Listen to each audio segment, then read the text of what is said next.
Hello, once again. Welcome to part 8 of Christ's Millennial Kingdom, the 1,000 Years of Peace and its Destruction. Now, this is the final part of this series that I put together, this slideshow that I've been working on. Now, I will be adding more on, I'm sure. I don't know that I'll have it in this series exactly, continuing with the same title and everything, but I will be doing more things that go with this. So this won't be the last, but this is the last of this series that I'm doing. So welcome to part 8, The Great Deception. Amaruka. So we're going to be talking about what the Great Deception is, who is leading it, and how it's been here, who was the Antichrist before, and so on and so forth. So Amaruka, we are about to get into that. It sounds a lot like America, right? We're told that America, North America, South America, is named after Amerigo Vespucci, right? That's a load of nonsense. Amaruka, if you remember, well, before we get into what Amaruka means, if you remember the serpent mound in Ohio, right? Whether this is the egg or the head, and then this is the serpent's body, right? To me, America was Atlantis previously and was destroyed, and this is where the quote-unquote gods were living, and both the North and South America was split into two, and these were where the gods were. Okay? Not that that is what it is, but it's just, that's how I really come to know it. So, Amaruka is in mythology of Andean civilizations of South America. The Amaruka or Qatari is a mythical serpent or dragon most associated with the Tiwanaku and Inca empires. In Inca mythology, Amaruka is a huge double-headed serpent that dwells underground at the bottom of lakes and rivers. Illustrated with the heads of a bird and a puma, Amaruka can be seen emerging from a central element in the center of a stepped mountain or pyramid motif in the Gateway of the Sun at Tiwanaku, Bolivia. When illustrated on religious vessels, Amaruka is often seen with bird-like feet and wings so that it resembles a dragon. Amaruka is believed capable of transgressing boundaries to and from the spiritual realm of the subterranean world. So there's many different things that come to mind right away when we read this definition. That it's illustrated with the heads of a bird and a puma. So it is a double-headed serpent, right? We see that symbolism so often with secret societies, right? The double-headed serpent, right? And we talk about it all the time with the eagle versus the serpent, right? It's the double-headed serpent. It is the serpent that is attached to the feathered serpent. It is the snake attached to the feathered serpent, and they are one. And they have been divided and have been competing against each other in this realm we know as Earth, and we have been the chess pieces for it. And its children are these secret societies, are these rulers of the realm, the children of the serpent seed. It is two competing factions. Amaruka is when it was one, which is Atlantis. It was one, and then it divided into North and South America, and it became Amaruka. Okay, now we have the eagle has taken over the serpent, the snake, in the Americas, so that in the Ohio Valley or wherever that is in Ohio, the serpent mound in Ohio has been usurped by the eagle at this time, right? And when we think of the Amazon, what do we think of? We think of huge snakes, boa constrictors, pythons, huge snakes that live in the Amazon, which is in South America. So these are one and the same. The eagle and the serpent combine to make the dragon, Amaruka, the land of the feathered serpent. Right? So here we go with a book called New World Order, The Ancient Plan of Secret Societies by William T. Still. Now, I have this book. I ordered it. I have not read it. And I ordered it long before I even had the idea of doing this series. But there's not too much information on Amaruka. It's not easy to find stuff about. And this guy has done a ton of research. I think he's still alive. I'm not totally sure. I couldn't find any contact information or anything for him. But on YouTube, he has great videos from the 90s talking about the Federal Reserve and the fiat banking system. He has some really great understandings and knowledge. I suggest you guys check out William T. Still. So, welcome to Amaruka, the land of serpent gods, of the serpent gods. In his book, New World Order, The Ancient Plan of Secret Societies, William T. Still shows that America was called initially the land of the plumed or feathered serpents by the Indians of Peru. Well, it'd probably be the natives of Peru would be more appropriate than the Indians of Peru. Indians would be in India, but these native Peruvians would be in Peru.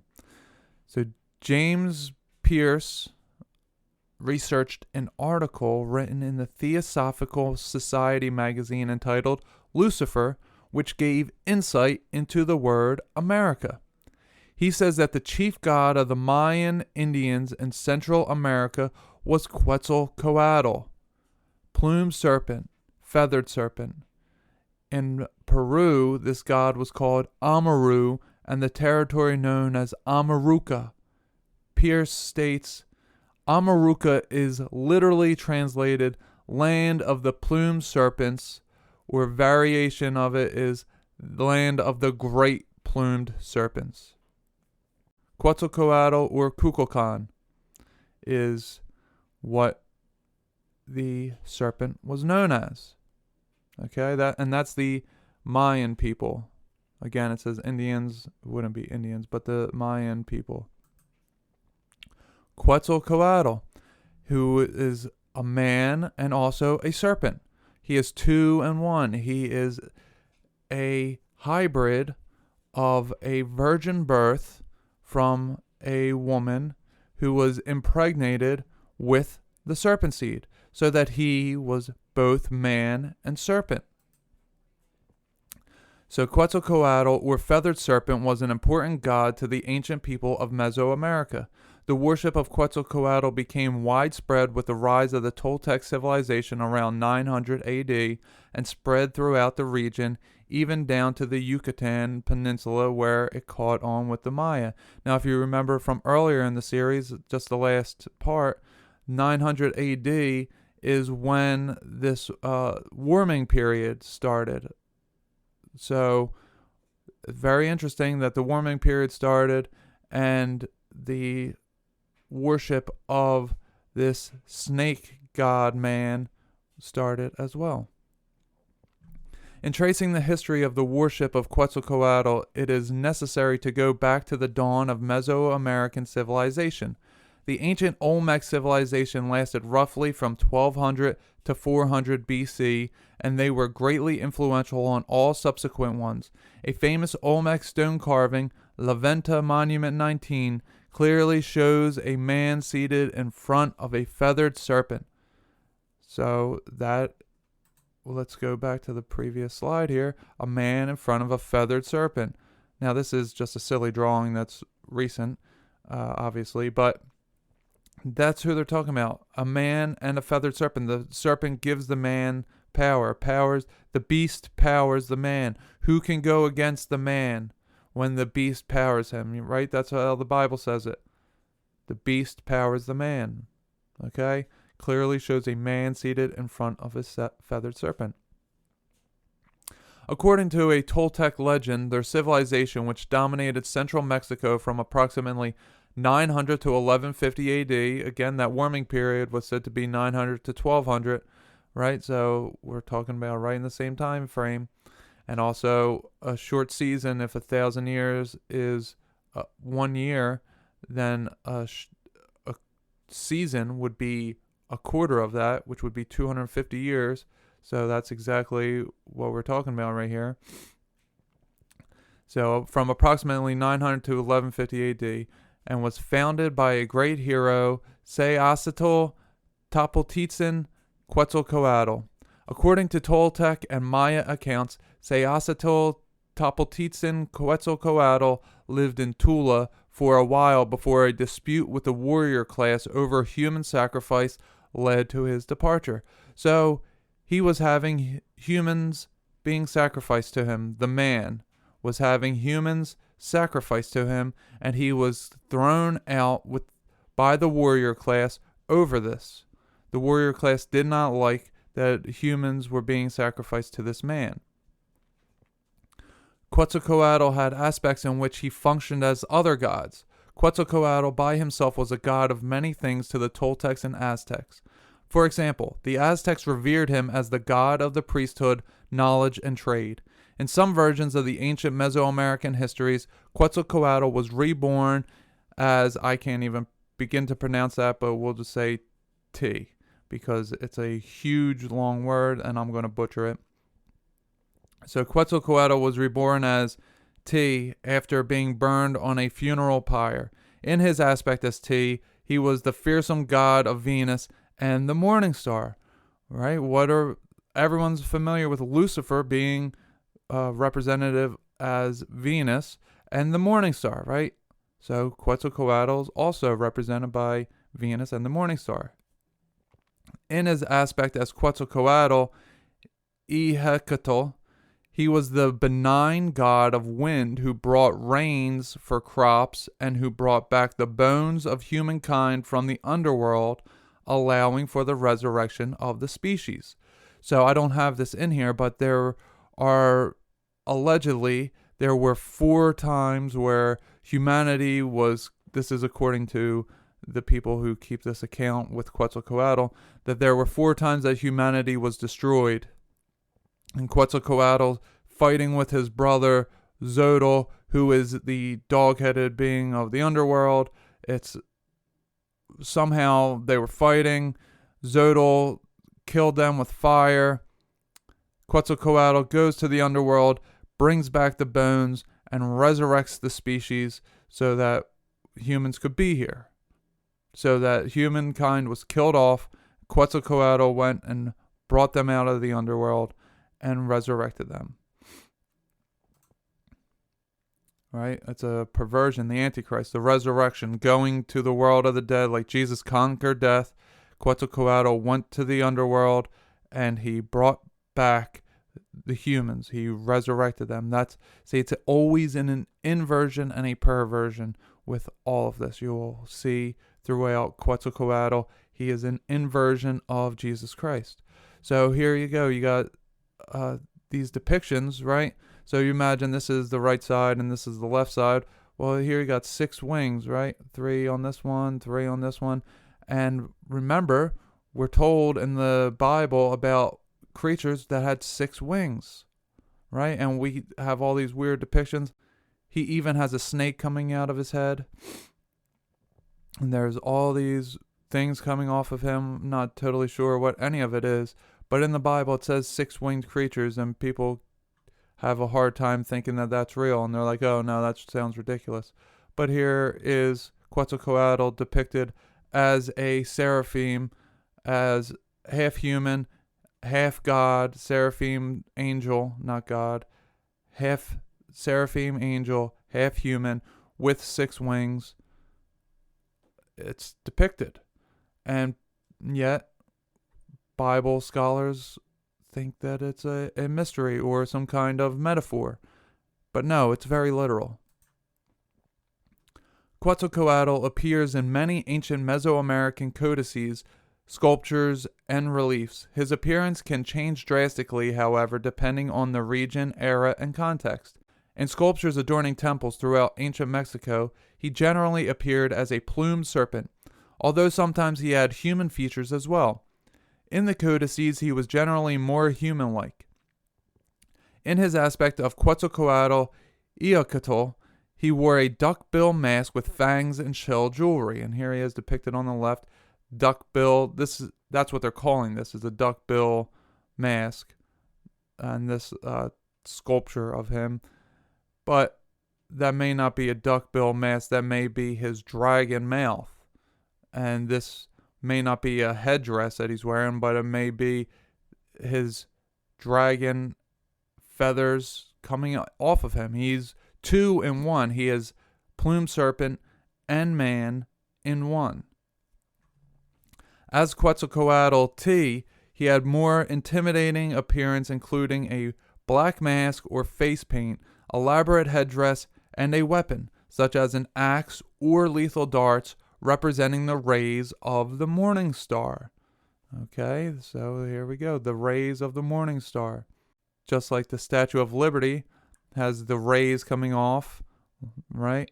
We talked about that earlier in a few different parts we talked about that.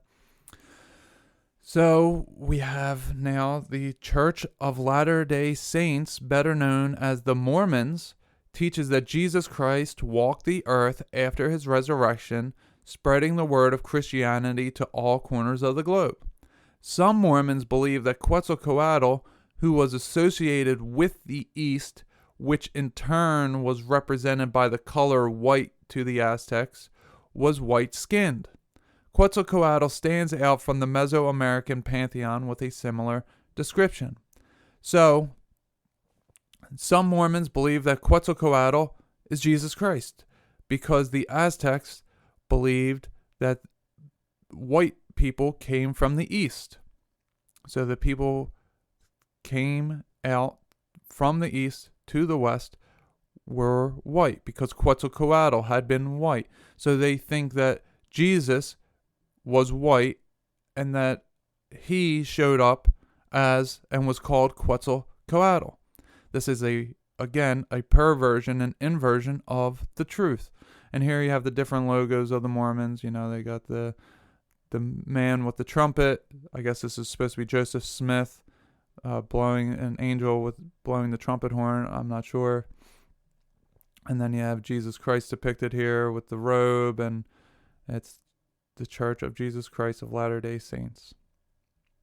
So the Mormons believe that they are the modern day Christianity, that they are the continuation of what Christ did, and that these prophetic events from Joseph Smith was the next thing in line for Christians to believe in, so that it's just natural to become a Mormon and live in the Church of Latter-day Saints and do as they do, because they think it's a continuation of Jesus' teachings. But if they're telling you that Quetzalcoatl is Jesus Christ, that is not the truth. Jesus Christ was not Quetzalcoatl. So in 1519, Hernan Cortez and his ruthless band of audacious conquistadors conquered the Aztec Empire, taking Emperor Montezuma captive and sacking the grand city of Tenochtitlan, but had Montezuma struck quickly at these intruders as they were marching inland, he likely could have defeated them. Montezuma's failure to act has been attributed to his belief that Cortez was none other than Quetzalcoatl, who had once gone away to the east, promising to return. So Quetzalcoatl said he left, went to the east, right? We're talking about Amaruka being in America.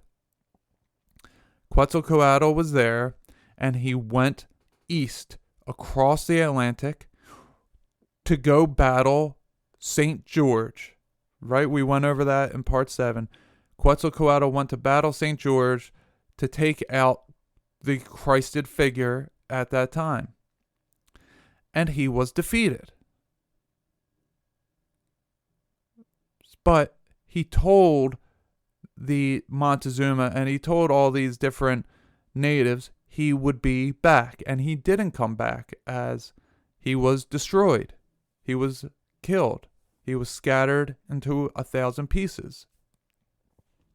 So when Hernan Cortez shows up with other white men on horses, they think, oh, these white men are the gods from the east, and they're riding in on horses which we've never seen before, and it must be similar to them seeing Quetzalcoatl, who would go from being half man, half dragon.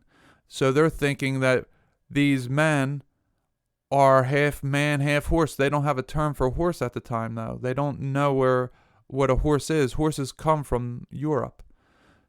So they're thinking that these are gods, that they're these half man, half dragons. But they're not the same exact thing, but they're very similar. So you have to understand that's how they were so easily conquered. So here you go. You got a depiction. Now, you see a human sacrifice going. The dragon is eating the body, right? And the dragon is coming from the back end of Quetzalcoatl. Again, you have the 1, 2, 3 wings on this side, the right side. And on the left side, it would be another 3 wings. So you have a 6-winged Quetzalcoatl. You have the human sacrifice going to the dragon. And this is something I'm going to bring up here that you're not going to find really anywhere. And take this with a grain of salt. Take it for what it's worth. But there is a famous remote viewer named John Vivanco who has a team of remote viewers. And they were tasked with remote viewing Vlad the Impaler to see who Vlad the Impaler really was. And what they saw was Quetzalcoatl. This whole team, all these different people, saw a dragon, saw that Quetzalcoatl was powering Vlad the Impaler. Now we know Vlad the Impaler is related to the Rothschilds and Prince Philip and Queen Elizabeth. We know that they're all related. We know that the Windsor family, the Queen and the princes of England, they are actually not the Windsor family, that they come from Germany, that they were the Habsburg family. But again, Krampus in Germany and Austria. We have Vlad the Impaler in Transylvania. What do we learn? That IA means the land of. So the land of trances is where Vlad the Impaler is. Elizabeth Bathory, who had eaten all these people, bathing in blood, becoming young again. The adrenochrome. All this is starting to make sense. The human sacrifice. The dragon is powered by the blood of humans. They need the blood of humans. The dragon needs the blood of humans. Right? This should all be clicking in for you all. And if you see here, his hand is grasping this. It's coming through the skin. He has this red hand coming through the wrist while his flesh just dangles. And again, here is his flesh just dangling. So his hand is in whatever this is. I have no idea what this thing is that he's holding. But it's something. Some kind of machine. Some kind of technology. And you can see that his hand is extending through the flesh of his wrist. And that the flesh is just dangling. And he's wearing this, as they were talking about earlier, with the duck-billed mask.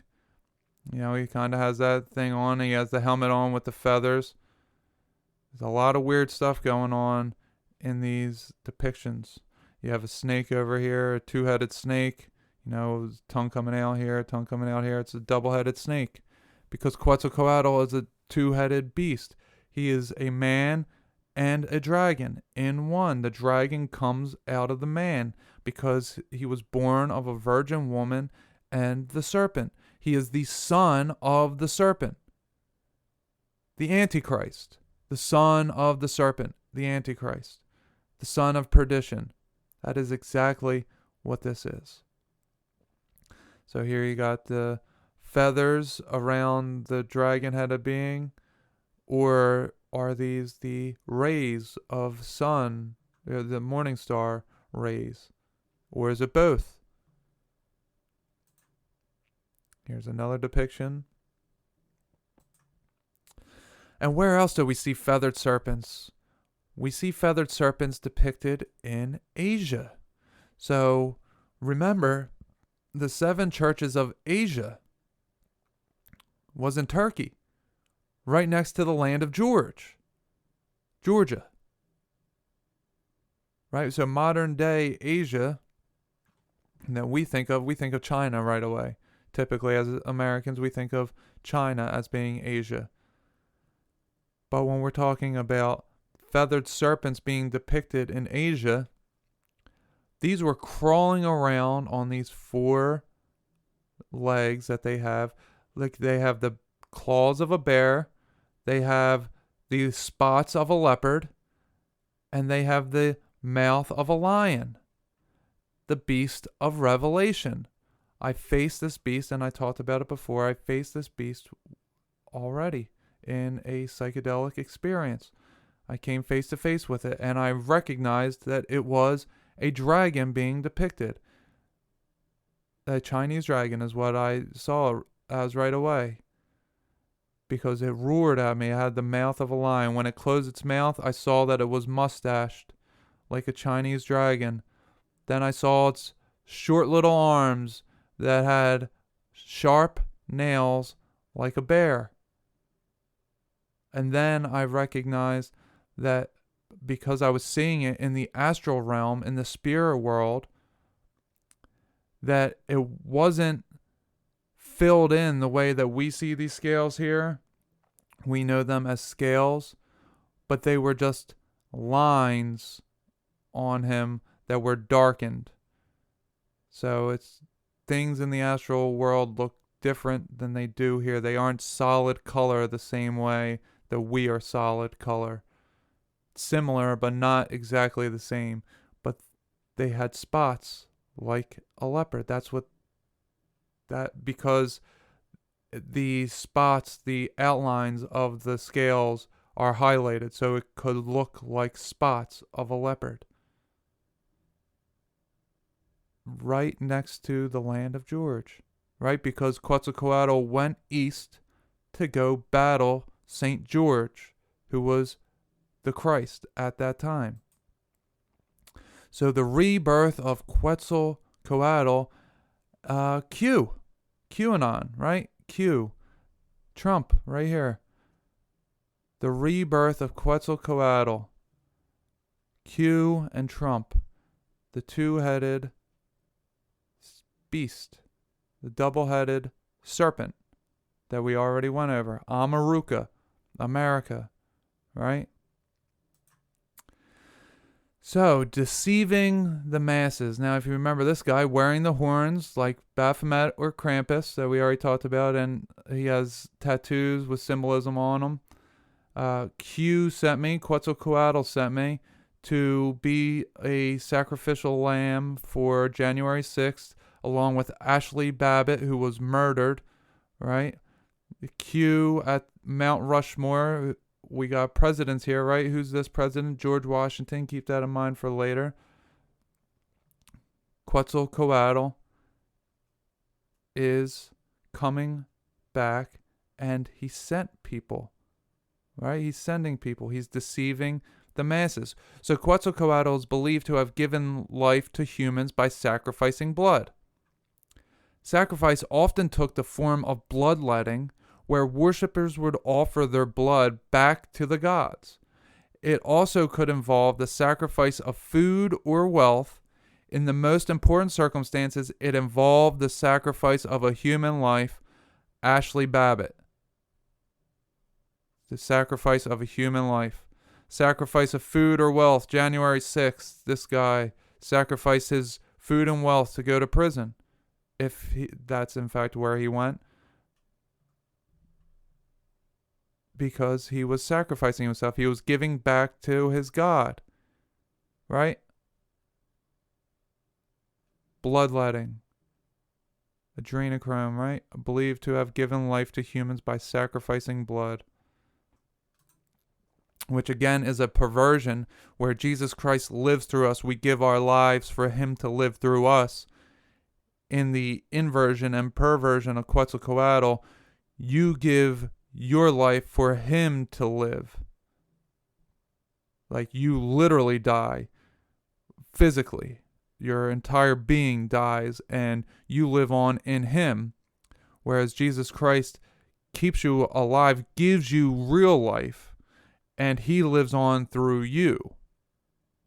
And now you know true life. So it's an inversion. It's Jesus sacrificed himself for us, whereas everyone else is sacrificing themselves for Quetzalcoatl. It's the inversion. So the Great Deception. So usually when people speak of the Great Deception, they refer to 2 Thessalonians 2:11, which predicts that God will, in an end times judgment, send a quote-unquote powerful delusion so that they will believe the lie. This Great Deception is associated with the satanic work of the Antichrist and his quote-unquote displays of power through signs and wonders that serve the lie. Verse 9. So, here we go. The Great Deception, is a great podcast by my buddy Matt. I suggest you go check that out. But the Great Deception is also, biblically, is something that is talked about. And we don't actually know what it's going to be, but we know it's going to be a powerful delusion. So powerful of a delusion that people will believe the lie. Now, keep in mind, as I'm reading this to you, keep in mind, or as you're reading it on the screen, keep in mind that I just told you that Quetzalcoatl is coming back through Q and Trump, okay? And also Q could mean queen, right? Which we talked about, Queen Elizabeth being from not the Windsor family, but actually the Habsburg, who come from Germany, where Krampus came up out of the pit, where we had Hitler came. There's a lot of evil going on in Germany. I think, in my opinion, that may be Magog. I don't know that to be true. Just my opinion that you have Gog and Magog would probably be Germany and Russia. Just what I've put together. But that's another thing for another time. So just remember, Q, Quetzalcoatl, Q, Queen, Trump, Q, the Queen, all working together, but seemingly going against each other, because you have the bird and you have the serpent, and you have them, when they come together, they are one dragon, but they are two competing factions, the double-headed beast. I mean, it's all there. All the facts and information, you can put together all this stuff yourself. So the same passage in 2 Thessalonians also speaks of a great apostasy that will take place before the man of lawlessness is revealed. Similar apostasies are predicted elsewhere. The Spirit clearly says that in later times some will abandon the faith and follow deceiving spirits and things taught by demons. 1 Timothy 4:1, which was my morning Bible reading yesterday. Very interesting, today being Easter, so happy Easter to you all. But that was just, I guess, coincidence, synchronicity, call it whatever you will. But that is just interesting timing. Of course, people are complicit in the deception, for they reject the truth and prefer lies. For the time will come when people will not put up with sound doctrine. Instead, to suit their own desires, they will gather around them a great number of teachers to say what their itching ears want to hear. They will turn their ears away from the truth and turn aside to myths. 2 Timothy 4:3 and 4. So that was my morning Bible reading this morning on Easter. Very interesting stuff that we're talking about here. Very interesting stuff, because people have turned away from the truth and they turn to myths. Right? They turn to things that aren't provable, but they're having full belief that these are good people. Now, I will say that there are things happening behind the scenes that we aren't privy to as the general public. And I think that the quote-unquote white hats are taking out the quote-unquote black hats, the Luciferians taking out the Satanists. And it's happening in all these different ways. There's battles going on, all these different layers, like Elon Musk versus Bill Gates, for example, the tech giant. Well, actually versus, Twitter and Facebook and all that different stuff. And then you have Trump versus the media and the politicians. Then you have Putin versus the foreign deep state, foreign to America, deep state, and now in Ukraine. They're fighting each other, but they're the same family.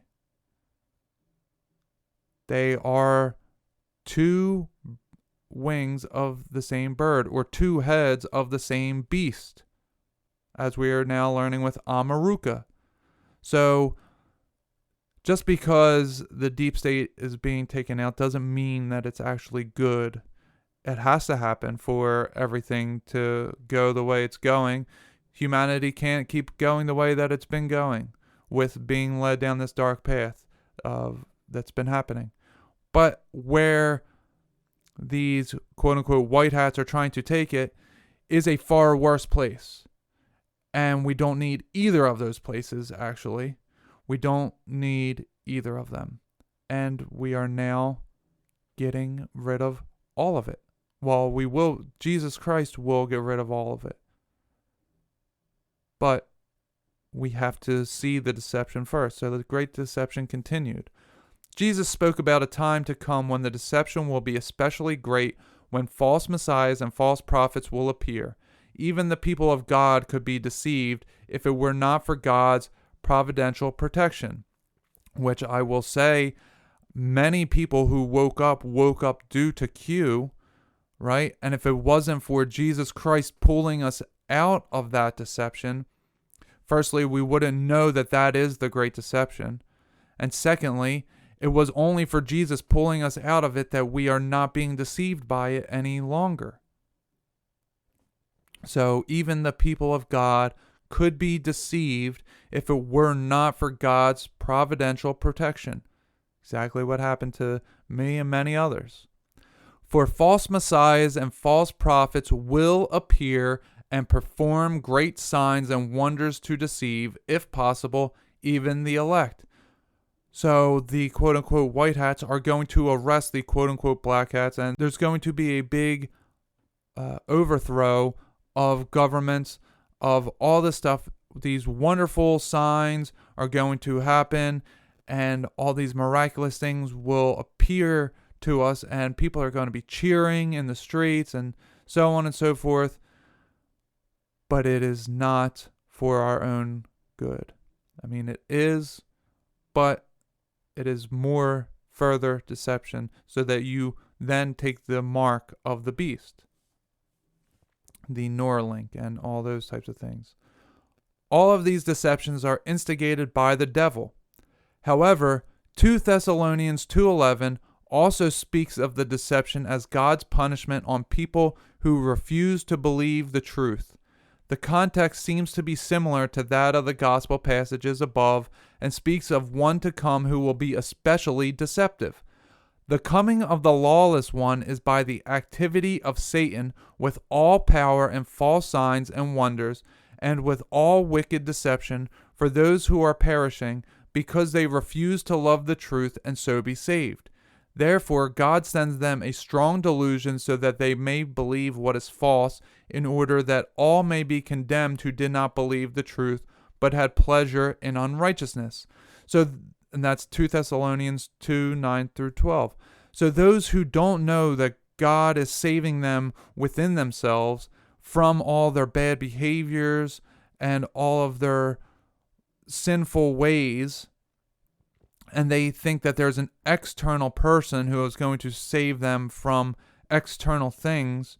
That is the delusion. So those who refuse to believe that Christ is within and Christ will save you by changing you slowly, having you go through this process of walking you through your choices and decision making and thought processes and all these things, those who refuse to believe that as the truth will expect an external person to be their savior. The church is doing a great job of doing that to people, having them believe this wrong way of thinking. Christ is within us and is saving us from within us. One at a time, we are all being saved in that manner, becoming objectively better people. That is what is going on. And in doing that, that is trusting that each and every person will be saved, and that if they are wrong at this time, then God will change their minds at a time that God determines to be the correct time. Because we are only men and women. We do not know the grand scale of things. We are not better than others because we have let go of deceptions and they are still in it. They are not better than us because they have let go of deceptions that we are still in. Some of us may be smoking cigarettes or drinking alcohol or smoking weed or fornicating or watching porn or doing any types of sins. And sin means to miss the mark. To miss the mark of perfection. That we're hurting ourselves by doing these things. We're not being bad people according to God by doing these things. We are missing the mark of perfection that we could be if we were to give those things up. And just because some of us have given up some things that others haven't, we shouldn't be judging them because those people have given up things that we haven't. And that doesn't make them better than us. That doesn't make us better than them. It means we are all equally being saved in our own unique personal walk in life with God, with Jesus Christ, the creator of everything, who came down here and was crucified on the cross so that he could die as a man and that he could then be spread out through all of us and that we may all know God within ourselves. That is why he died on that cross, for him to understand what man was going through and for him to then spread out into all man and teach them the righteous way, become our moral compass so that we are able to have a personal relationship with God within ourselves. That is the whole of his sacrifice for us. All right, so Romans 1:18-25. We see a similar pattern in Romans 1:18-25 where people reject God's truth for so long that he simply abandons them to their own sinfulness. They have, as it were, crossed the point of no return.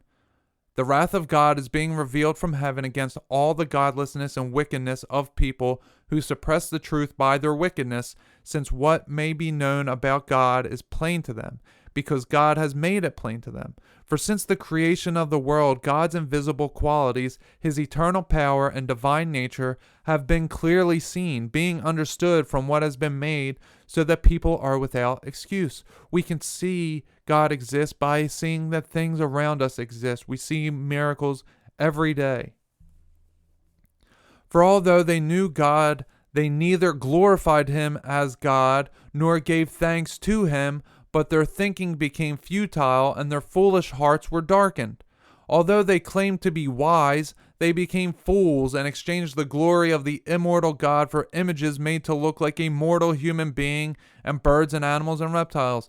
They think that God can be encapsulated in things. They think themselves to be God completely, that they are the creator of all this that exists. They are just a tiny piece of it. And they are fools for thinking that they are the entirety of it. Therefore, God gave them over in the sinful desires of their hearts to sexual impurity for the degrading of their bodies with one another. They exchanged the truth about God for a lie and worshipped and served created things rather than the Creator, who is forever praised. Amen. Here there's many different things. Sex magic comes to mind. Look at our pop culture today with all of these women who are showing off their butts and their breasts, and people are worshiping them for that. You know, the butt looks like an upside down heart because it provides lust. It's an upside down, it's an inverted version of love. And people worship these women for their butts. People worship Trump, the creation, rather than Jesus Christ, the Creator.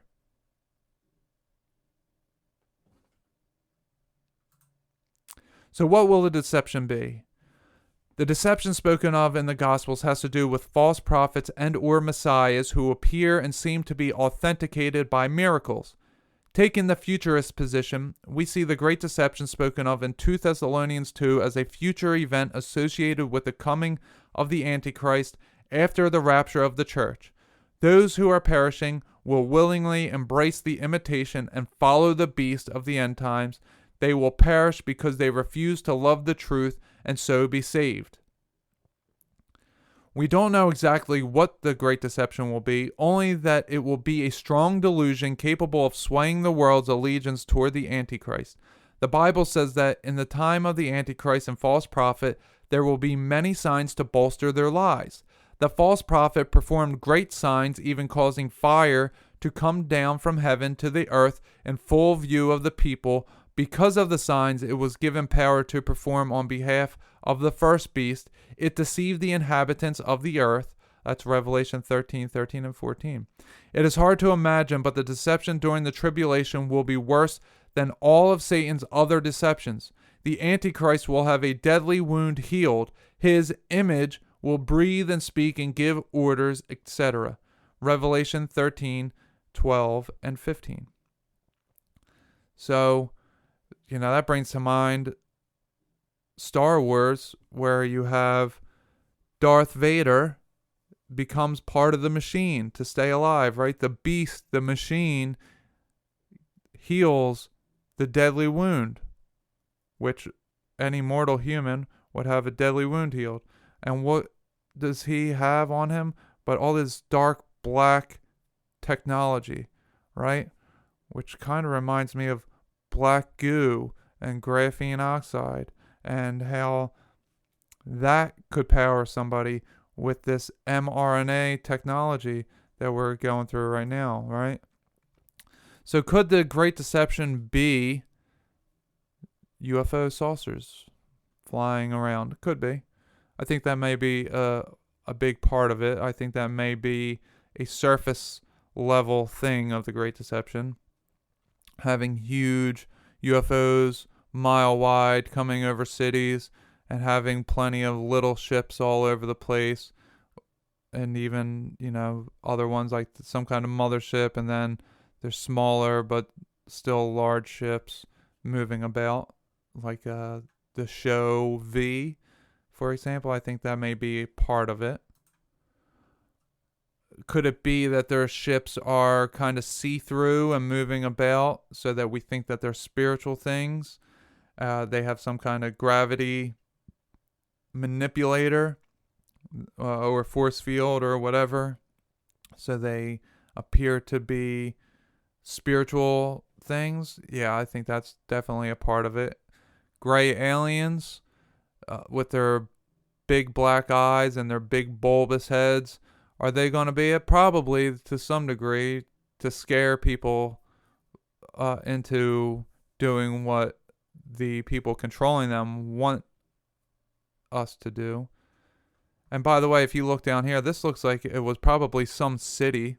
When we were going over in part 5, the major meltdown, these could have been buildings, or maybe even some kind of large trees or something in the past. But I'll say buildings or pyramid structures or whatever. ziggurats that were struck down, and then everything else was just wiped away. Right? These desert areas, maybe they used to not be deserts. Right? Well, we know that they definitely weren't deserts, but why are they deserts now? Why is it all dried up? Was it because these were bad places? Is this why there's so much UFO stuff going on in the desert? Because that's their former home? They used to be luscious with water and green? Possibly. Are the Great Deception, are they going to be reptilians that come out of the earth, or these ugly grays? Are they going to be both? It's unlikely to me that that will be the great deceiver, that things like this are going to come tell us things and we're going to believe it. They are vastly ugly.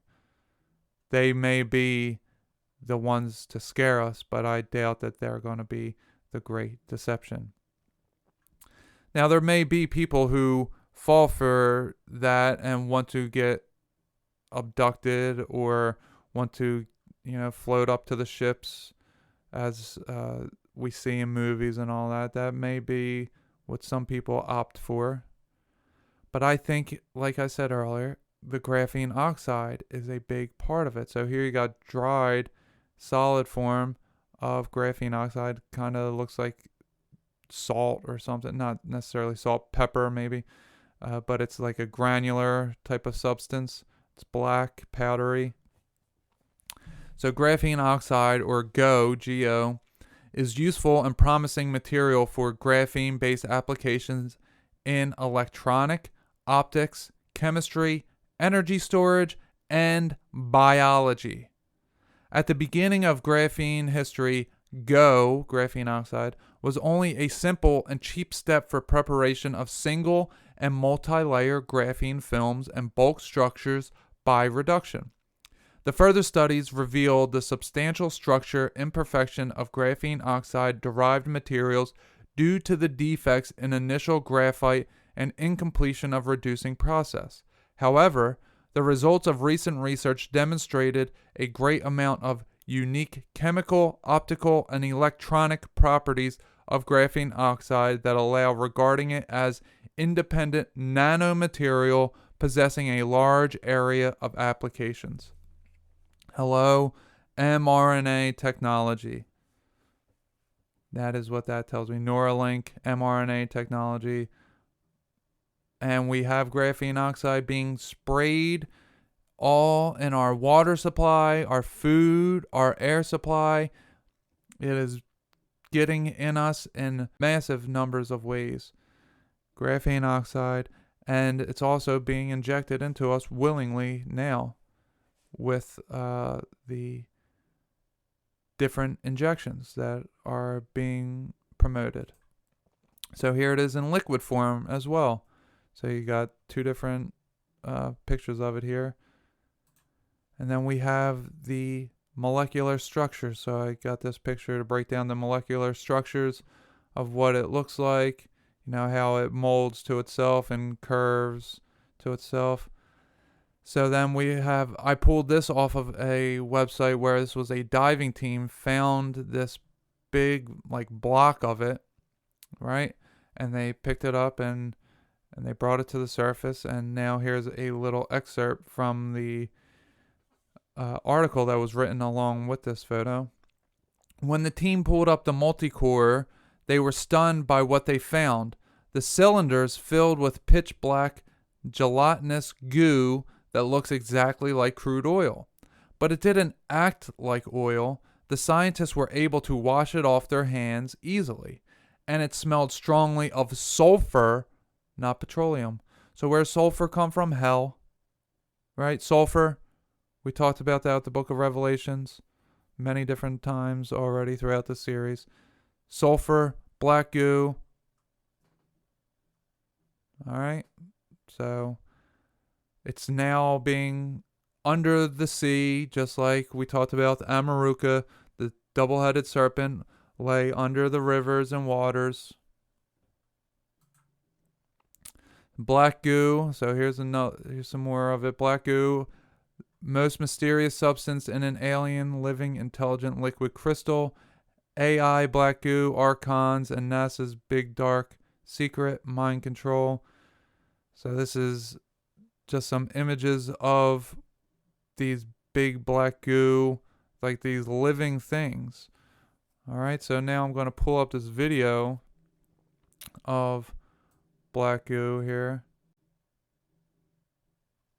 So as you're watching this is a robot made of magnetic slime. Controlled via external magnets, it can navigate narrow passages, and you see it moving through.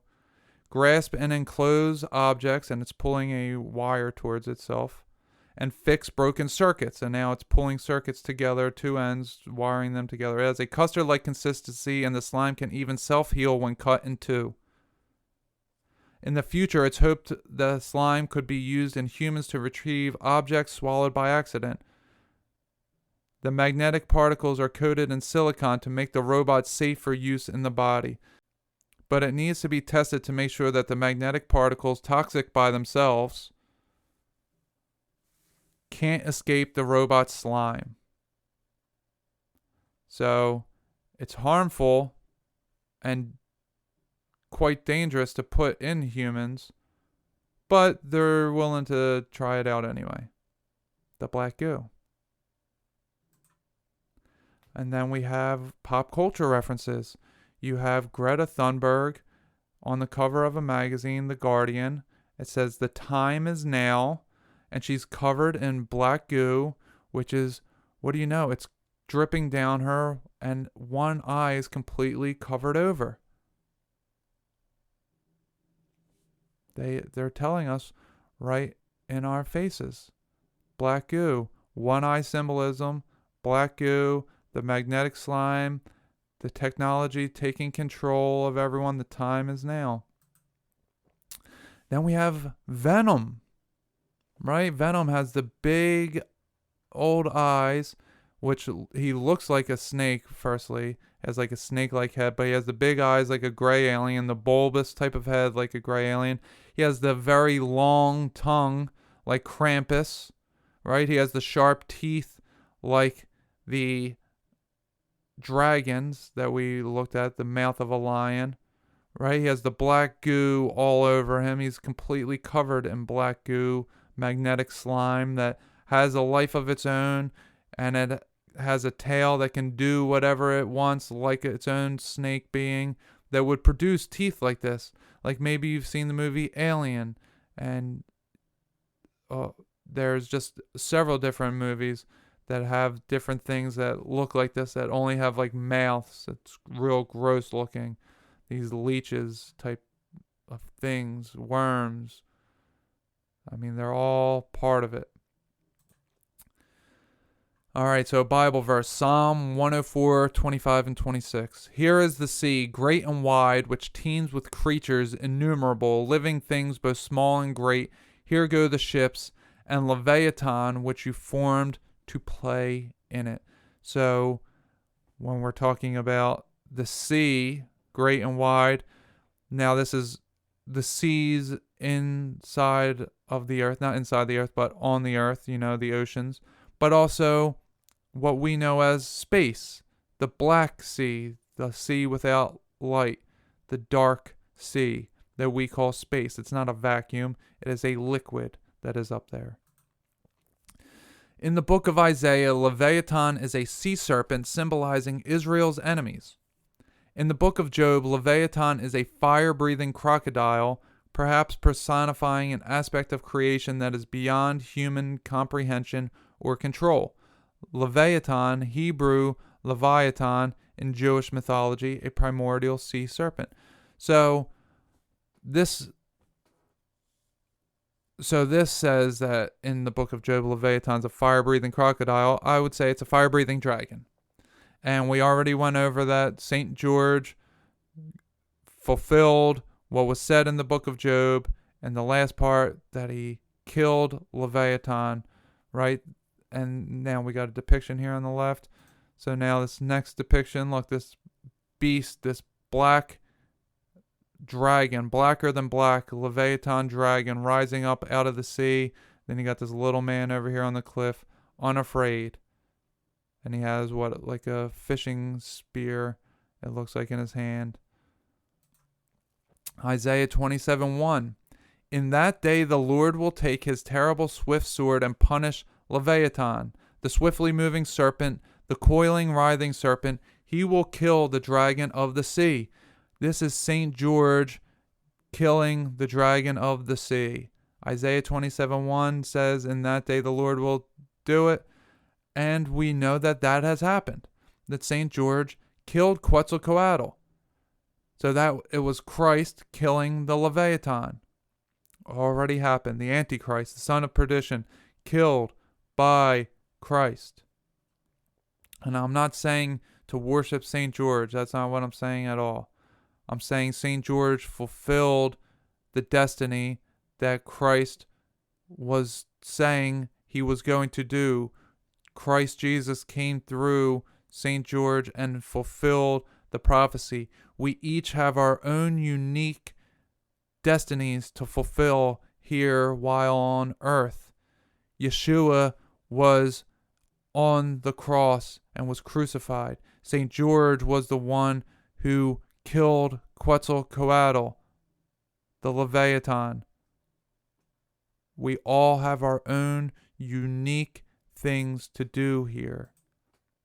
Now here's another depiction of Leviathan, and it looks like an octopus or a squid-like thing, right? We see this in a lot of pop culture references. There's a lot of this stuff going on now, these jellyfish or squid or octopus-like beings. And now here's the night vision goggles. You see, this is kind of like that, right? Is this going to be part of the Great Deception? Are they going to come down like that? It could be. Very well could be. Could the Great Deception be Project Bluebeam and Jesus being beamed out of a huge UFO in the clouds? Yes, that is very possible. Very possible. Jesus, could he be projected out on over a city that he's massive, over the whole city, right? And he has the sun behind his head in this one. There's UFOs flying around, discs. Is that possible? Yes, that's possible as well. I think that's going to be a combination of things is going to be the Great Deception. And now, like I said, this was my Bible reading this morning, and I wanted to put this in here because it makes a lot of sense for the day and age we're in. So this is Paul talking here, and this is Timothy 2, chapter 3. But mark this, there will be terrible times in the last days. People will be lovers of themselves, lovers of money, boastful, proud, abusive, disobedient to their parents, ungrateful, unholy, without love, unforgiving, slanderous, without self-control, brutal, not lovers of the good, treacherous, rash, conceited, lovers of pleasure rather than lovers of God, having a form of godliness but denying its power, having nothing to do with such people. They are the kind who worm their way into homes and gain control over gullible women who are loaded down with sins and are swayed by all kinds of evil desires, always learning but never able to come to a knowledge of the truth. And on the left here is depicted what I'm about to get into. Verse 8, just as Jannes and Jambres opposed Moses, so also these teachers oppose the truth. They are men of depraved minds who, as far as the faith is concerned, are rejected. But they will not get very far because, as in the case of those men, their folly will be clear to everyone. So Jannes and Jambres could only oppose Moses for a little while they could magically turn things into snakes, just like Moses could throw down his staff and make it a snake. There was a difference in their magic practices where they took snakes, they hypnotized them, put them to sleep so that they were stiff, used them as staffs, and then when they threw them down, it would waken them. Whereas Moses had a real staff made of wood that he threw down that became a snake and swallowed up their snakes. and then became a wooden staff again that Moses then held on to. Okay? And then he raised up, I'm not even going to get into all that, but he raised up a staff that had a snake wrapped around it. It was brass, and there was just a lot more to it. And remember, Janus, the two-headed being, Trump represents Janus now on Earth. Look that up.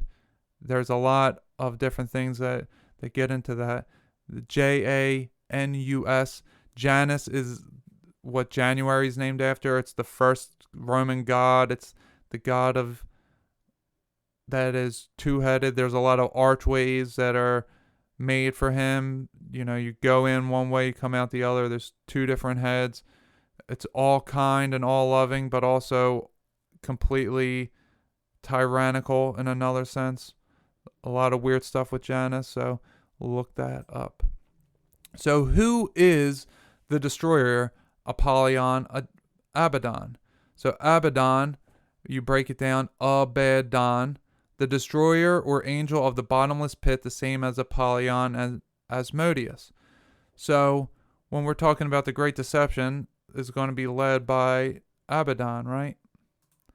So George Washington and Apollo.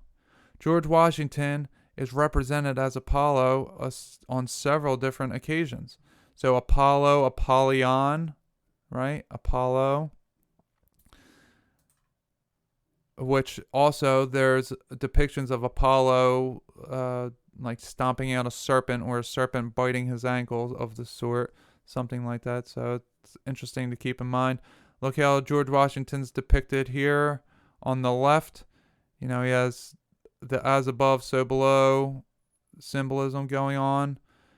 He's sitting there. He's depicted as Apollo here, as the god Apollo in this monument. And then on the inside of the Capitol dome, George Washington is surrounded. There's a circle of angels, and then there's another circle, and a bigger one, and a bigger one. And it's on the capital of the dome, on the inside, representing he is the God inside the firmament. That George Washington is Apollo resurrected. So the God of this place, the human figure representative of this place. And you see this woman here has a fascia, right? Which is not an axe the way that it looks, but it may be some kind of energetic weapon, or it may be a way of there's something inside of here that then springs forward this to cut down things, chop things down much easier, right? George Washington cut down the cherry tree, right? He's famous for that. This fascia is a weapon that's very interesting. You should look into that for yourselves. But George Washington is depicted as Apollo. So in modern day, today's line of events, who could Apollyon or Abaddon be? So you got Donald J. Trump, the 45th president of the United States. And if you look up the number 45, it has an angel number. I didn't put that down because I don't believe all in angel numbers all that much, but it's just a very odd thing of what comes up when you search the significance of the number 45. So I suggest you guys do that. But you have Abaddon, right? Would be who? Who is depicted as Abaddon in all of media? Donald J. Trump. Abaddon. What does Don even mean? Well, it has a mafia term, right? And we know the government is probably a mafia. They're gangsters, right? So the mafia term means a boss whose authority could be challenged only by the commission. Each Don had an underboss who functioned as a vice president or deputy director, and a consigliere or counselor who had considerable power and influence. Right? So, Don, Abaddon, Quetzalcoatl, Q. We've been going through all these different possibilities, and everything seems to be aligning with this man being the one who is Abaddon, the current day Abaddon, the destroyer. A lot of different stuff that goes into it. And if we talk about Trump, if you've ever seen videos of him being a time traveler, it's fascinating. I suggest you guys look that up. There's a lot of different things that point to it being a possibility. But what I will say to that is that look into why, there's different things that I've never heard about that make me think that, oh yeah, he would do that if he were a time traveler. Like the term trump card. If he was time traveling, he would definitely say, oh yeah, the best card is the trump card. He would make that happen. Don being the mafia term and being his name. Like, if he was a time traveler, he would have been the one that created that. Yeah, like, I'm the boss. It's his ego way. It's the egotistical things he would do. That's what he would do because he thinks so highly of himself. He would be the Don, the mafia boss, and the trump card, the best. The one that beats all the others. Don Trump. Right? That's the boss who beats all the others. Abaddon. All right, so what happened on June 4th, 2020 was a big old lightning strike that struck the Washington Monument. So let's go back for a second. George Washington was Apollo, right? Being represented as Apollo. Modern day, the president, Donald Trump. Well, this was in 2020. The president, lightning struck the Washington Monument when he was president, June 4th, 2020. Luke 10:18, Jesus says, I saw Satan fall like lightning from heaven. And there you have it, folks. The adversary fell like lightning from heaven. So, thank you all for watching this series. I hope you enjoyed it. Please like, share, comment, subscribe, hit that notification bell. I'm going to be doing a lot more things like this in the coming days and weeks and months. So, hit that notification bell because at any time I could pop up with another series. And I hope you all really enjoyed it. This took a lot of time and effort, and it was something that God really called me to do because I think that this is a pretty well laid out scenario of the Millennial Kingdom having happened, who the Antichrist is, all the different things that this series covers of how it happened, what would happen, that it was here, that it was destroyed, that it's now being resurrected. Not that the Millennial Kingdom is being resurrected, but that the end time judgment is here, that the Antichrist is resurrected here on earth, and that everything is coming to a head in this decade. So I think that I laid out a pretty good case of what I wanted to bring forward. So if you guys enjoyed the series, let me know what you thought. It would greatly be appreciative if you could drop a comment, like, and share it around. All right, so until the next time, have a great day and happy Easter to everyone. Enjoy this day where we celebrate the resurrection of Christ, because now you can all know Christ within yourselves because of what Jesus did for us on that cross, what Yeshua did for us on that cross. You all may know Jesus Christ within yourselves.